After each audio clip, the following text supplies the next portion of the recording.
Salut! Sunt Robert Bucur, sunt hairstylist și trainer Q&A și mă găsiți și în cadrul Aesthetic Beauty Academy. Vreau să vă prezint o abordare mai personală a acestei game semi-permanente de colorare. Până a vă prezenta gama semi-color, vreau să vă prezint modelul meu și ce am făcut până atunci. Modelul meu este de Nisa, a venit cu un păr cu foarte multe pete, foarte multe dungi de pete din 2-3 decolorări acasă. I-am făcut o corecție de culoare aplicând decolorant cream blond pe lungime cu Bond Fusion pentru a trata firul de păr și a-l proteja împotriva degradării. Am aplicat decolorant doar pe lungimea firului de păr, vârfurile lăsându-le pentru că ele deja erau foarte deschise, iar pe ele le-am îmbibat în protein spray pentru a le menține și a nu coborî decolorantul pe lungime, pe vârfuri, pentru a se degrada. Rezultatul actual al Denisei este doar din decolorare, nu a fost aplicat absolut nimic de neutralizare, iar prin abordarea personală vreau să vă arăt cum neutralizez și colorez eu un păr cu gama semicolor. O să aplic o culoare din gama semicolor pentru a neutraliza acest galben, pentru a-mi crea o pânză cât mai curată, peste care voi veni și voi aplica în noua gamă semi-glaze un bej, eventual voi aplica în formula de bej și un pic de grey pentru a-i da firului de păr mai mult reflex. Prefer să fac aceste două servicii separat, de neutralizare și de colorare, pentru a-i oferi clientei o durabilitate mai mare a culorii. Deoarece după ce se spală prima culoare, o să mai rămână practic baza neutralizată a culorii. Și practic voi împiedica prin aceste două servicii, prin acest tips, voi împiedica să iasă culoarea de galben mai repede la iveală.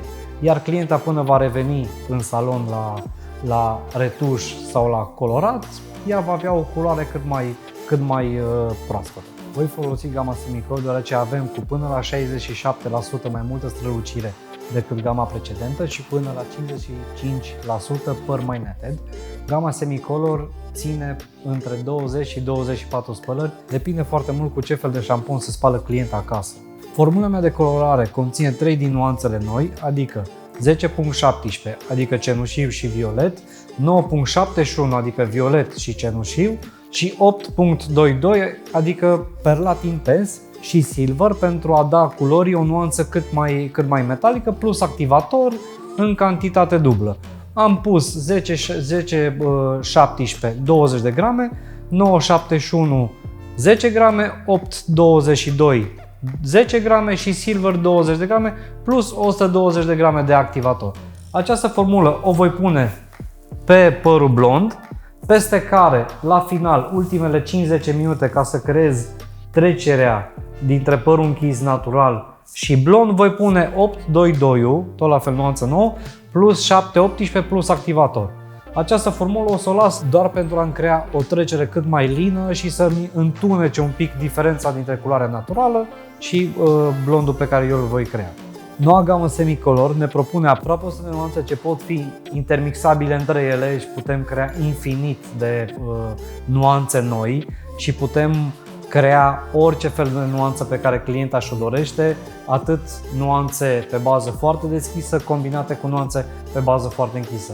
De exemplu, ca tips, mie îmi place foarte mult să combin un 10.2 perlatul și să pun și câteva grame de 6.1, care e o culoare foarte închisă, cu un pic de cenușiu. Noua gamă semicolor vine și cu 14 nuanțe noi ce ne ajută atât să protejăm fibra capilară cât și să o îngrijim. Tehnologia este bazată pe câteva ingrediente cheie ce ne ajută să refacem firul de păr atât de la interior cât și de la exterior. Gama semicolor este o vopsea semipermanentă ce nu conține amoniac, adică nu o să ne deschidă nuanța naturală, de preferat a fi aplicată pe părul umed. Se poate aplica și pe păr uscat atunci când ne dorim o nuanță mult mai vibrantă, mult mai intensă. Toți ne dorim ca și durabilitatea culorii clientei să fie din ce în ce mai mare, iar pentru asta noua gamă semicolor a introdus ingredientul Miracilu. Miracilu este un ingredient creat în laborator, el vine și creează un scut protector pe firul de păr, lucru care ne ajută să încapsulăm pigmentul de culoare mai adânc în firul de păr și să-l protejăm să rămână acolo, să nu se spele atât de repede. Un ingredient nou în gama Semicolor este bisabololul, ce este un extract din mușețel, ce ne ajută să protejăm atât pielea cât și scalpul. Este un ingredient ce se regăsea și în gama de decolorare, în pudre decolorante, iar acum a fost introdus în gama Semicolor. Asta face ca formula noastră să fie mult mai protectivă pentru clientele cu scalpul sensibil sau chiar cu alergii sau iritații de piele. Algele roșii, un ingredient prețios, natural, un ingredient bogat în proteine cu rol de a reface firul de păr. Algele roșii împreună cu extractul de cătine acționează ca un pansament pe firul de păr, ele caută zona degradată și o refac. Acum voi aplica culoarea închisă pentru a-mi crea acea trecere de care vă ziceam între culoarea naturală a clientei și blondul pe care noi l-am creat. Voi aplica pe cărări de la spate, pe cărări verticale și voi aplica doar pe zona din dreapta mea pentru a nu împăta piaptănul, codița piaptănului, și pentru a fi mult mai ușor să nu ajungă culoare închisă pe zona de blond. Fac acest lucru doar pentru a-mi crea o trecere pe primul centimetru de închis, acesta de aici. Nu vreau să-mi ajungă culoare închisă și pe lungime. Prin această tehnică și prin aceste cărări ne asigurăm, pe lângă că nu ne ajunge culoare închisă pe lungime, dar ne asigurăm că nu o să ne iasă și dungi la trecere și o să fie o trecere cât mai lungă. Dacă aș fi luat cărări orizontale, aș fi avut la final dungi tot timpul drepte de la aplicarea vopselei. Acesta este un tips pe care îl folosesc foarte rapid în salon, foarte ușor atunci când fac un baleiaj și am o culoare destul de deschisă pe lungime, dar în același timp îi și protejez culoarea naturală a clientei și atunci trebuie să-mi fac o trecere cât mai naturală și cât mai lină. Sper să vă fie de folos acest tips legat de cărări.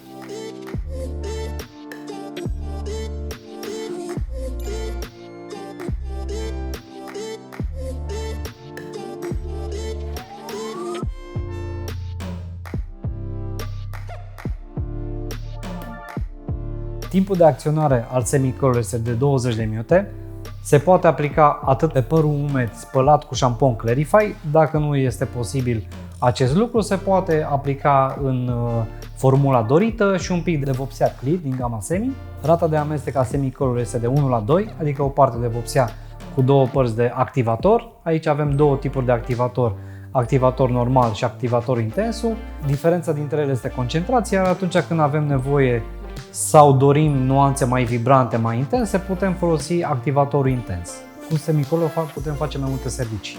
Avem 5 tipuri de servicii, de la toning, corecție de culoare, gray blending, unde putem acoperi fire de păr alb, putem face o trecere între fire de păr alb și cele naturale, serviciu de shine, unde putem oferi mai mult luciu firului de păr natural fără să-i influențăm culoarea naturală, și serviciu de glow, unde putem să reîmprospătăm culoarea naturală. Pentru denis am ales serviciu de toning, două servicii de toning. În prima parte am aplicat 10-17 cu 971 plus 822 plus un pic de silver pentru a crea acea nuanță de metal. După care am aplicat Semicolor beige din gama Glaze pentru a-mi oferi o altă nuanță, un alt reflex, rezultat pe care l-am obținut prin prima variantă de a neutraliza, după care am aplicat acel bej. Acesta este rezultatul.